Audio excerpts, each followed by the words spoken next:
casamento enganoso de Miguel de Cervantes, voz Iba Mendes.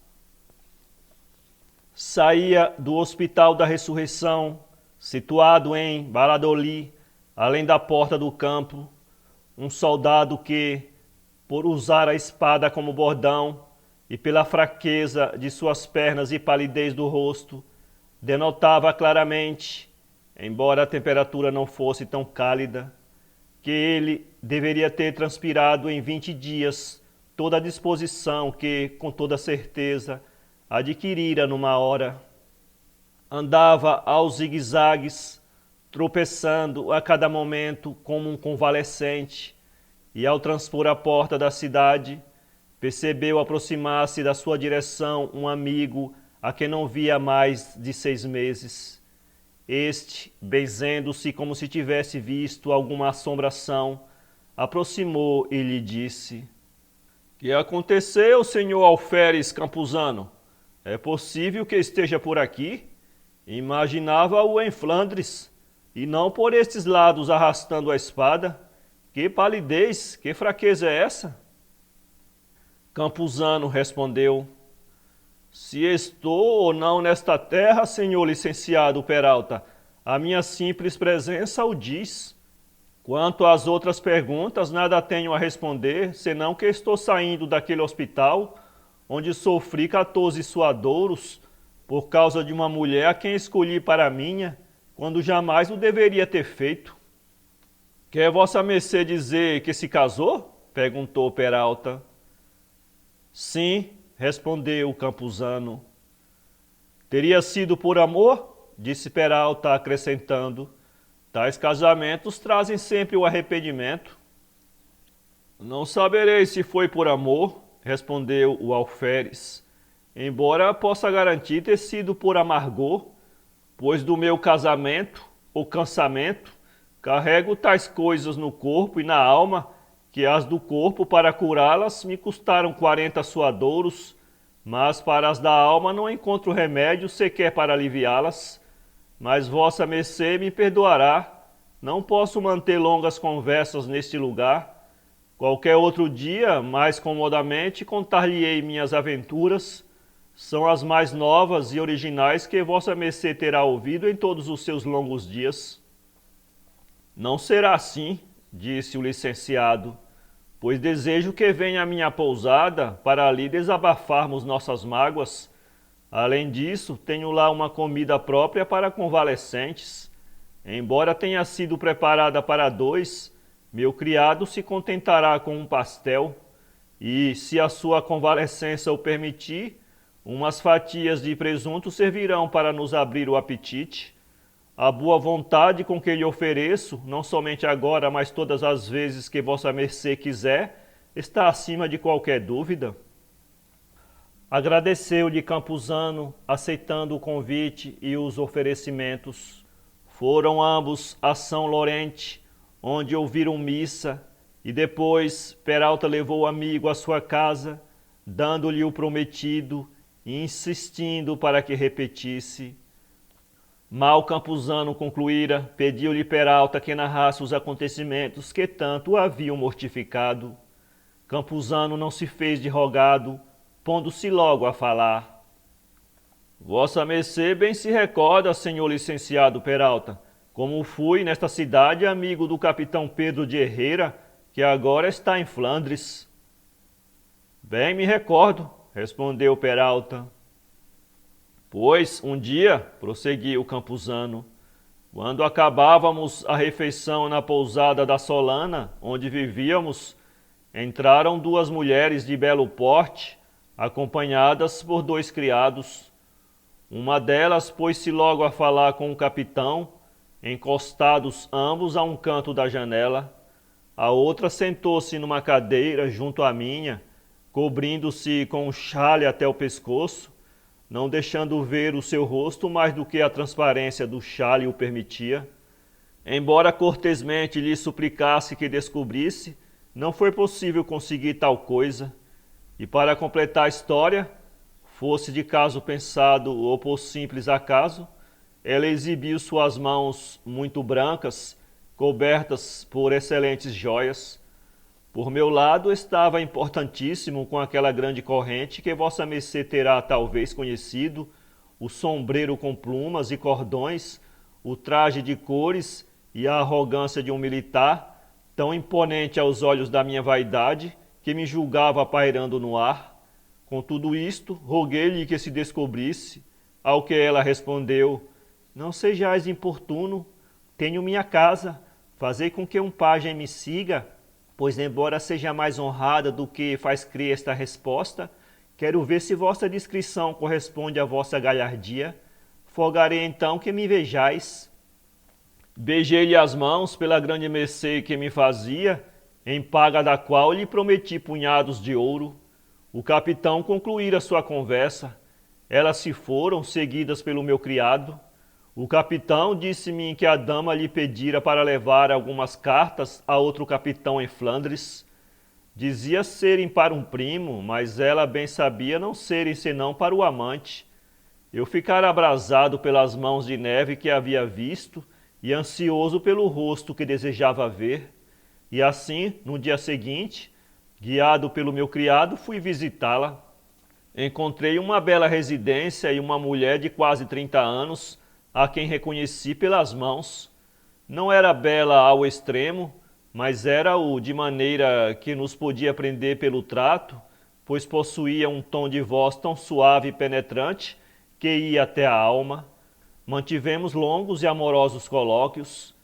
Blasonei, garganteei, prometi, enfim, dei todas as demonstrações que me pareceram necessárias para tornar-me benquisto, mas ela parecia ter sido feita para ouvir semelhantes ou maiores oferecimentos e razões. Era todo ouvidos e nenhuma surpresa. Para concluir, nossos colóquios duraram 4 floridos dias. Continuei a visitá-la sem que chegasse, porém, a colher o fruto ambicionado. Nos momentos em que a visitei, sempre encontrei a casa livre, jamais percebi traços de parentes reais ou fingidos. Servia-lhe certa moça mais astuta do que simplória. Tratando meus amores como soldado em vésperas de partida, apertei finalmente a senhora dona Estefânia de Caicedo, é este o nome de que assim me deixou, que respondeu: tola seria, senhor Alferes Campuzano, se quisesse vender-me a vossa mercê por santa. Pecadora tenho sido, e ainda sou, embora não tanto que os vizinhos murmurem e os empregados comentem, nem de meus parentes herdei coisa alguma, mas apesar disso, o que tenho aqui em casa vale, bem contados, 2.500 escudos, e isto em coisas que vendidas se converterão em bom dinheiro. Com esta fortuna procuro marido a quem entregar-me e a quem obedecer, a quem juntamente com o arranjo da minha vida entregarei uma incrível solicitude em agradar e servir. Príncipe algum terá cozinheiro mais cuidadoso, ou que melhor saiba dar o ponto nos guisados. Tanto sei dirigir uma casa como orientar uma cozinha ou receber visitas. Na verdade, sei mandar e fazer com que me obedeçam. Nada desperdiço e muito economizo. O dinheiro não vale menos e sim mais quando gasto sob minha orientação. A roupa branca que possuo, que é muita e da melhor, não foi adquirida em lojas ou vendedores ambulantes. Estes dedos e os das minhas criadas fizeram-na, e se fosse possível tê-la tecido em casa, assim teríamos feito. Digo estas coisas sem modéstia, pois não há mal algum quando a necessidade nos obriga a dizê-las. Acrescento finalmente que procuro o marido que me ampare, dirija e honre, e não amante que se aproveite e depois vá falar por aí.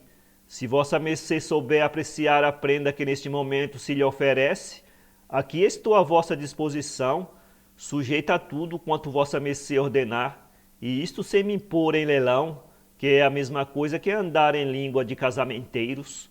Não há nada para consertar o todo como as suas próprias partes. Eu que estava com juízo não na cabeça, mas nos calcanhares, julgando a felicidade ainda maior do que a imaginação me pintava, e oferecendo-se-me então à mão quantidade de bens, já os contemplava convertidos em dinheiro, sem fazer mais comentários do que aqueles a que dava lugar à aventura, que me entibiava o raciocínio, respondi-lhe que me sentia muito alegre e afortunado por haver me dado o céu, quase por milagre, companheira tal, para fazê-la senhora da minha vontade e dos meus haveres, que não eram tão poucos que não valessem, junto com aquela corrente que trazia no peito e outras joiazinhas que estavam em casa, além das minhas galas de soldado, mais de 2.000 ducados, os quais, juntos ao 1.500 dela, formavam quantia mais do que suficiente para vivermos na aldeia onde nasci e ainda possuía alguns bens. Tais haveres, convertidos em dinheiro, renderiam seus frutos com o tempo, permitindo-nos uma vida alegre e descansada. Em suma, naquela noite acertamos o nosso casamento e esclarecemos nossa vida de solteiros. E nos próximos 3 dias de festas, que vieram logo pela Páscoa, fizeram-se os proclamas e no 4º dia nos casamos, encontrando-se presentes 2 amigos meus e um rapaz que dizia ser primo dela. Tratei-o como a um parente, com palavras amáveis, como foram as que até então ele dirigira à minha nova esposa. Falava, no entanto, com intenção tão falsa e hipócrita que prefiro ficar calado. Embora esteja dizendo somente verdades, não são verdades de confessionário, dessas que não pode deixar de ser ditas. O criado conduziu meu baú da pousada para a casa de minha mulher. Encerrei nele, diante dela, a minha esplêndida corrente, mostrando-lhe outras 3 ou 4, não do mesmo tamanho, porém de melhor qualidade, assim como 3 ou 4 cintos de diversos tipos. Mostrei-lhe também as roupas e chapéus, entregando-lhe para as despesas de casa os 400 reais que possuía. 6 dias desfrutei calmamente, como um genro pobre em casa de sogro rico, a lua de mel. Pisei custosos tapetes, amassei coxas de Holanda, alumiei-me com candelabros de prata, almoçava na cama, levantando-me às 11 horas, comendo às 12 e cesteando às 2. Dona Estefânia e a criada excediam-se em agrados e cuidados. Meu criado, que até ali fora lerdo e preguiçoso, transformara-se num azougue. Os momentos que Dona Estefânia não passava ao meu lado, era fácil encontrá-la na cozinha, toda solícita em ordenar guisados que me despertassem o gosto e avivassem o apetite. Minhas camisas, colarinhos e lenços, pelo perfume que exalavam, pareciam novo aranjuês de flores, banhados como eram em água de flor de laranjeira.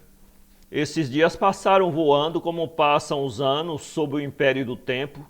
Por ver-me então regalado e bem servido, transformara-se em boa má intenção com que começara aquele negócio. Ao fim deles, certa manhã, quando ainda no leito com Dona Estefânia, chamaram com grandes batidas na porta. Ouço a criada dizer, assomando à janela: "Ó, seja bem-vinda! Vejam só, veio antes do que avisara na sua carta." "Quem é que chegou, mulher?" perguntei.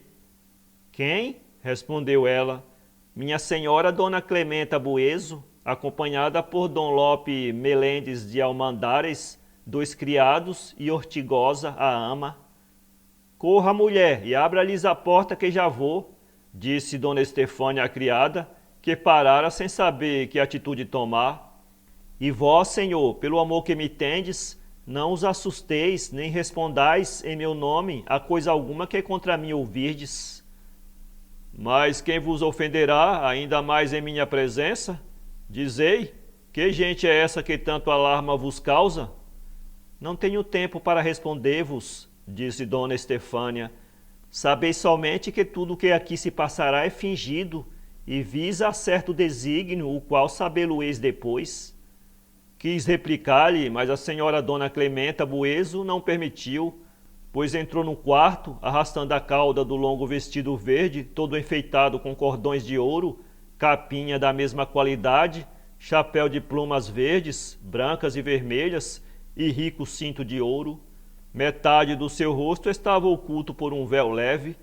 Em sua companhia entrou o senhor Dom Lope Melandes de Almandares, não menos bizarro nem menos ricamente ataviado. Dona Ortigosa foi a primeira a falar, exclamando: Jesus, que é isto? Ocupando o leito da senhora Clementa, e além disso com um homem? Milagres vejo hoje nesta casa. Não há dúvida de que Dona Estefânia tomou o pé pela mão, abusando da amizade de minha senhora. Tendes razão, Dona Ortigosa, mas a culpa é minha. Que jamais me aborreça novamente por arranjar amigas que não sabem ser senão quando o desejam. A tudo isto, Dona Estefânia respondeu: Não se aborreça, Dona Clementa Bueso, e creia que não é sem mistério que a senhora vê estas coisas em sua casa. Quando souber da verdade, sei que ficarei desculpada e vossa mercê sem nenhum motivo de queixa.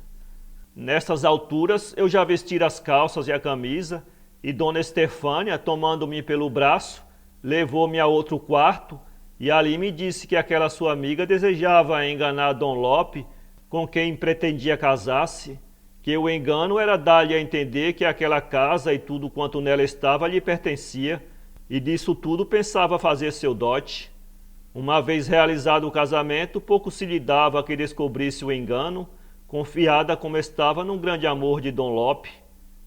E logo me devolverá tudo. Não se pode levá-la a mal, nem a nenhuma outra mulher que procure marido honrado, embora por meio de um embuste. Respondi-lhe que era uma prova de grande amizade e que tencionava fazer, e que primeiro pensasse bem, porque poderia depois, sem ter necessidade, precisar da justiça para readquirir seus haveres. Porém ela respondeu com tantas e tais razões, mostrando quantas coisas obrigavam-na a servir Dona Clementa, coisas de pouca importância, é verdade, que embora de má vontade e com remorso na consciência, concordei com o desejo de Dona Estefânia. Assegurou-me ela que o engano duraria somente 8 dias, durante os quais ficaríamos em casa de outra amiga sua. Acabamos de nos vestir e logo, despedindo-se de Dona Clementa Bueso e do senhor Lope Melendes de Almândares, disse a meu criado que carregasse o baú e a seguisse. Eu também a segui, sem despedir-me de ninguém.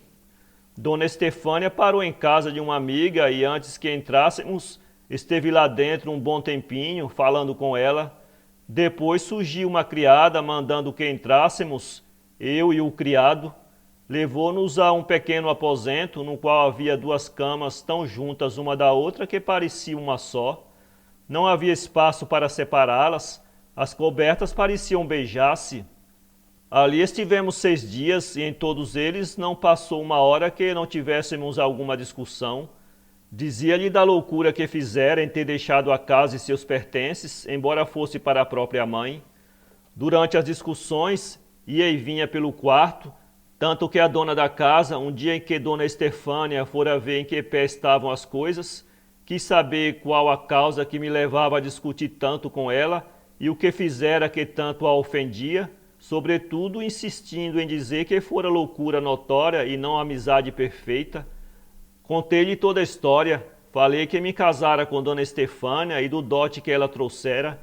Quando lhe disse da grande tolice que fizera em deixar a casa e pertences a Dona Clementa, embora fosse com a boa intenção de conseguir um marido da importância de Dom Lope, começou a benzer-se e a persignar-se com tanta pressa e com tantos ai Jesus, Jesus, que não pude deixar de ficar grandemente perturbado.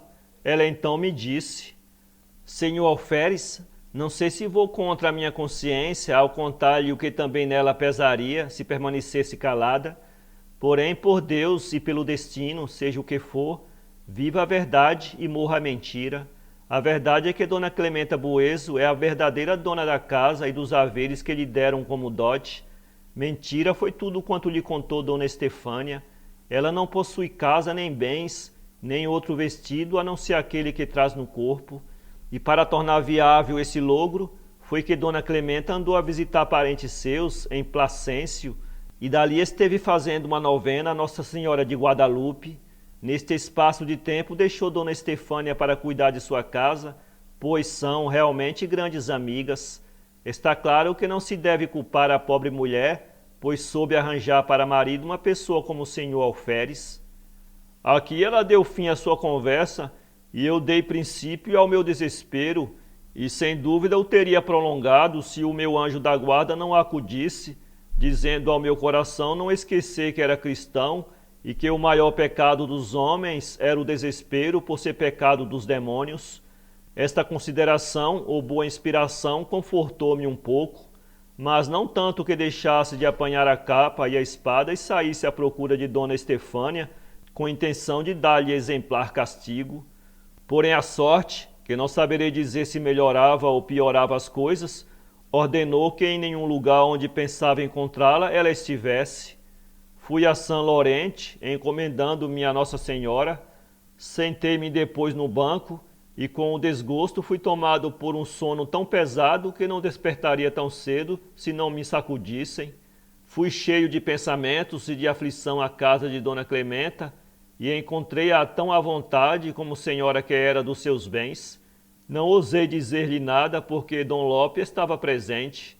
Voltei à casa de minha hospedeira, a qual me disse haver contado a Dona Estefânia como eu já sabia toda a sua hipocrisia e falsidade e que ela lhe havia perguntado que cara fizera eu com a notícia.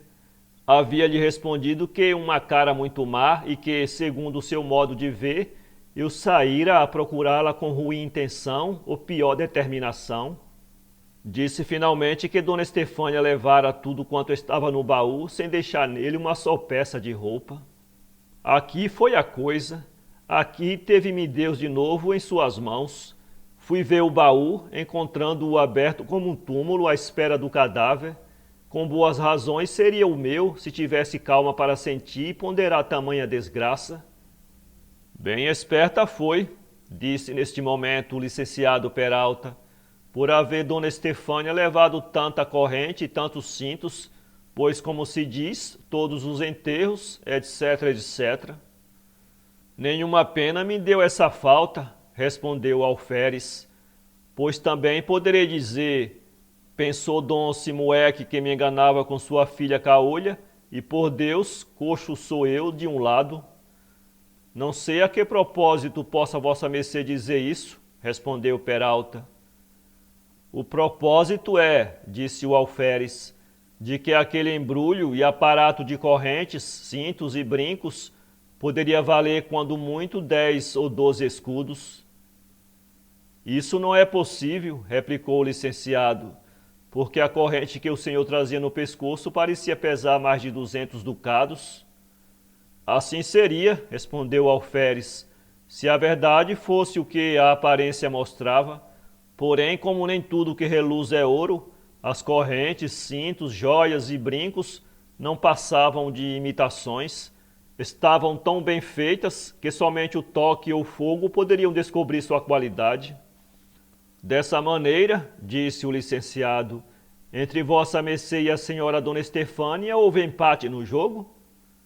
E tão empate, respondeu Alferes, que poderíamos voltar a baralhar as cartas, mas o estrago está, senhor licenciado, em que ela poderá desfazer-se de minhas correntes e eu não, do laço em que caí. Sim, porque embora muito me pese, ela é minha mulher. Dai graças a Deus, senhor Campuzano, disse Peralta, que ela se foi e que não estás obrigado a ir buscá-la.